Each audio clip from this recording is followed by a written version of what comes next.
Hi hello, ഇന്നൊരു morning video ആണ്. പക്ഷേ ഇടുന്നത് രാത്രിയാണെന്നുള്ളൂ കേട്ടോ.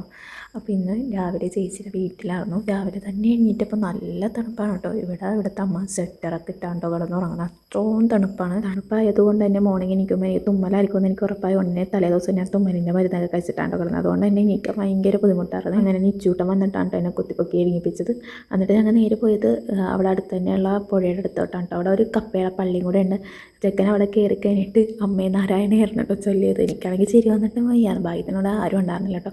പിന്നെ നമ്മൾ നേരെ പോകുന്നത് വീട്ടിലേക്ക് തിരിച്ച് പോകുന്നപ്പോഴേക്കും ഇവിടെ കോഴികളുണ്ട്. അപ്പോൾ എൻ്റെ മുട്ടയ്ക്ക് ഇങ്ങനെ എടുക്കണ നല്ലൊരു വെറൈറ്റി രീതിയിലാണ് കൂടൊക്കെ പണിഞ്ഞത്. അപ്പോൾ മുട്ടയ്ക്ക് ഇങ്ങനെ വീണ് തന്നെ ആ ഒരു സ്ഥലത്തേക്ക് വന്നു കഴിഞ്ഞാൽ നമുക്ക് ഈസി ആയിട്ട് എടുക്കാം കേട്ടോ. ഇതൊക്കെ ഞാൻ ആദ്യമായിട്ടാണ് ഇങ്ങനെ കാണണം.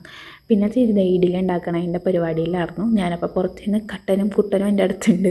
അങ്ങനെ കട്ടൻ ചായ കുടിക്കണമായിരുന്നു. അപ്പോഴേക്കും അമ്മയും രണ്ടമ്മമാരും കൂടി രാവിലെ എണീറ്റ് ഇവിടെ അടുത്തുള്ള അമ്പലത്തിൽ പോയിട്ടുണ്ടായിരുന്നു കേട്ടോ. അപ്പോൾ തിരിച്ച് വന്ന് കഴിഞ്ഞപ്പോഴേക്കും ഞങ്ങൾ എല്ലാവരും കൂടി ഇരുന്ന് ചായ കുടിച്ചിട്ടോ.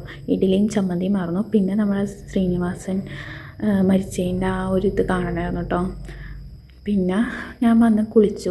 കുറച്ച് വയ്യാണ് കുളിച്ചത്. തണുപ്പായി അതിന് കുളിക്കാൻ ഭയങ്കര മടിയായിരുന്നു. പിന്നെ ഞാൻ വന്ന അപ്പോൾ തന്നെ സ്കിൻ കെയർ അത് ഇതെന്താണെന്ന് വെച്ചാൽ ഭയങ്കരമായിട്ട് ഡ്രൈ ആവണം സ്കിൻ. അപ്പോൾ ഒരു ലിപ് ബാമും അതേപോലെ മോയ്സ്ചറൈസറും വരട്ടി പിന്നെ മുടിയും ചീൽ വെച്ചു കേട്ടോ. അങ്ങനെ ഉച്ചക്കത്തെ ഫുഡും കഴിച്ചായിരുന്നു കേട്ടോ. ഇത്രയുള്ള കേട്ടോ വീഡിയോ. ബാക്കി വീഡിയോസ് പുറകെ ഇടുന്നതാണ്. എല്ലാം കൂടി നമുക്ക് ഈ ഒരു വീഡിയോയിൽ തേക്കാൻ പറ്റില്ല. അടുത്ത വീഡിയോ കാണുന്നവരും